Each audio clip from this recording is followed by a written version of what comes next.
ಶ್ರೀನಾರಾಯಣ ಗುರುಗಳ ಚರಿತ್ರೆ. ಕುಮಾರನ್ ಆಶಾನ್ ಅವರು ರಚಿಸಿದ ಗುರುಗಳ ಜೀವನ ಚರಿತ್ರೆಯನ್ನು NAM ಇಸ್ಮಾಯಿಲ್ ಅವರು ಕನ್ನಡಕ್ಕೆ ಅನುವಾದಿಸಿದ್ದು, ಅರಳಿಮರ ಆಧ್ಯಾತ್ಮಿಕ ಜಾಲತಾಣದಲ್ಲಿ ಪ್ರಕಟವಾಗಿದ್ದ 15 ಪುಟ್ಟ ಅಧ್ಯಾಯಗಳ ಈ ಸರಣಿಯನ್ನು ಇಲ್ಲಿ ಬಳಸಿಕೊಳ್ಳಲಾಗಿದೆ. ಅಧ್ಯಾಯ 6 ಮತ್ತು 7. ಅರವಿಪ್ಪುರಂನ ಶಿವಲಿಂಗ ಪ್ರತಿಷ್ಠಾಪನೆಗೆ ಮುನ್ನವೇ ಸ್ವಾಮಿಗಳಿಗೆ ದೈವಶಾಸ್ತ್ರ ಜಿಜ್ಞಾಸೆಯಲ್ಲಿ ಆಸಕ್ತಿ ಹೆಚ್ಚಿತ್ತು. ಈ ಹೊತ್ತಿಗಾಗಲೇ ಅವರು ಹಲವು ವೇದಾಂತಿಗಳ ಜೊತೆಗೆ ಒಡನಾಡಿದ್ದರು. ಕನ್ಯಾಕುಮಾರಿಯ ಸಮೀಪವಿರುವ ಮರುತ್ವಮಲೈಗೆ ಸ್ವಾಮಿಗಳು ಆಗಾಗ ಹೋಗುತ್ತಿದ್ದರು. ಈ ದಿನಗಳಲ್ಲಿ ಹಲವು ಬಾರಿ ನಾಗರಕೋಯಿಲ್ನ ಸಮೀಪವಿರುವ ಸ್ಥಳವೊಂದರಲ್ಲಿ ನಿರ್ವಿಕಲ್ಪ ಸಮಾಧಿಸ್ಥರಾಗಿದ್ದ ಯೋಗಿನಿಯೊಬ್ಬರ ದರ್ಶನ ಪಡೆದಿದ್ದರು. ಸ್ವಾಮಿಗಳು ತಮಿಳು ಭಾಷೆಯಲ್ಲಿ ಒಳ್ಳೆಯ ಹಿಡಿತವನ್ನು ಸಾಧಿಸಿದ್ದು ಈ ಕಾಲದಲ್ಲೇ. ವೇದಾಂತ ವಿಚಾರದಲ್ಲಿ ಅನೇಕ ಹಾಡುಗಳನ್ನು ಅವರು ತಮಿಳಿನಲ್ಲೇ ರಚಿಸಿದ್ದಾರೆ. ಹಾಗೆಯೇ ತಿರುಕ್ಕುರುಳ್ ಮತ್ತು ಒಳಿವಿಲ್ ಒಡುಕ್ಕಂ ಎಂಬ ತಮಿಳಿನ ಪ್ರೌಢ ಗ್ರಂಥಗಳನ್ನು ಪದ್ಯರೂಪದಲ್ಲೇ ಮಲಯಾಳಂಗೆ ಭಾಷಾಂತರಿಸಿದ್ದಾರೆ. ಸ್ವಾಮಿಗಳಂತೆ ಅಸಾಮಾನ್ಯ ಬುದ್ಧಿಶಕ್ತಿ, ಶಾಸ್ತ್ರ ಪಾಂಡಿತ್ಯ, ಅನುಷ್ಠಾನ ಮತ್ತು ಅನುಭವಗಳು ಒಂದುಗೂಡಿದ ವೇದಾಂತಿಗಳು ಬಹಳ ಕಡಿಮೆ. ಈ ಕಾರಣದಿಂದಾಗಿಯೇ ಅವರನ್ನು ಭೇಟಿಯಾಗುವುದಕ್ಕೆ ವಿದ್ವಾಂಸರಿಗೂ ಬಹಳ ಕೌತುಕವಿರುತ್ತಿತ್ತು.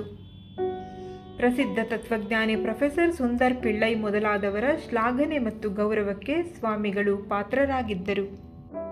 ಅರವಿಪ್ಪುರದ ಲಿಂಗ ಪ್ರತಿಷ್ಠಾಪನೆಯ ನಂತರ ಸ್ವಾಮಿಗಳು ಚಿರಯಿನ್ ಕೀಳ್ನಲ್ಲಿ ವೇಲಾಯುಧನ್ ಕೋವಿಲ್ ಎಂದು ಗುರುತಿಸಲಾಗುತ್ತಿದ್ದ ಹಳೆಯ ಸುಬ್ರಹ್ಮಣ್ಯ ಕ್ಷೇತ್ರದ ಪುನರ್ ಪ್ರತಿಷ್ಠಾಪನೆ ನಡೆಸಿದರು.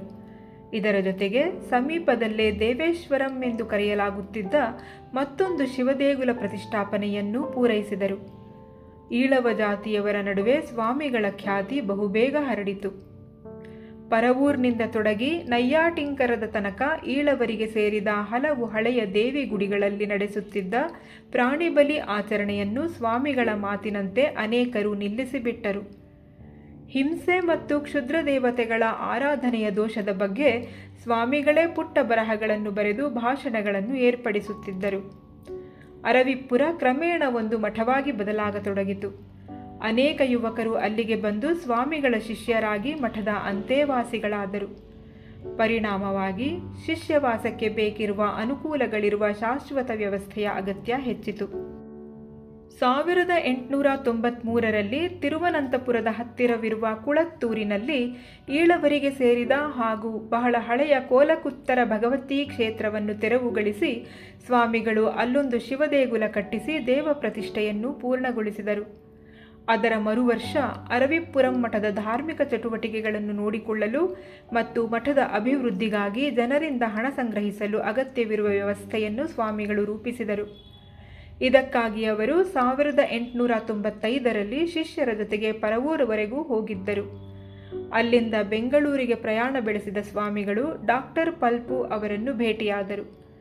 ಹಿಂದಿರುಗುವಾಗ ಚಿದಂಬರಂ, ಮಧುರೈ ಮುಂತಾದ ಸ್ಥಳಗಳಿಗೆ ಭೇಟಿ ನೀಡಿ ತಿರುನಲ್ವೇಲಿ ಮಾರ್ಗವಾಗಿ ಕೇರಳ ತಲುಪಿದರು. ಈ ಸಂದರ್ಭದಲ್ಲಿ ತಮ್ಮ ಕೆಲ ಶಿಷ್ಯರಿಗೆ ಅಗತ್ಯವಿರುವ ಅತ್ಯುನ್ನತ ಶಿಕ್ಷಣಕ್ಕಾಗಿ ಬೇಕಿರುವ ಏರ್ಪಾಡುಗಳನ್ನೂ ಮಾಡಿದರು. ತಿರುವನಂತಪುರದ ದಕ್ಷಿಣದಲ್ಲಿರುವ ಕೋವಳಂ ಎಂಬ ವಿಹಾರಧಾಮದ ಸಮೀಪವೇ ಮುಟ್ಟಯ್ಯಾಳ್ ಎಂಬ ಸ್ಥಳವಿದೆ. ಅಲ್ಲಿನ ಸುಂದರ ದಿಣ್ಣೆಯೊಂದರ ಮೇಲೆ ಕೆಲಕಾಲದ ಹಿಂದೆಯೇ ಸ್ವಾಮಿಗಳು ಒಂದು ಸುಬ್ರಹ್ಮಣ್ಯ ಪ್ರತಿಷ್ಠೆಯನ್ನು ನೆರವೇರಿಸಿದ್ದರು.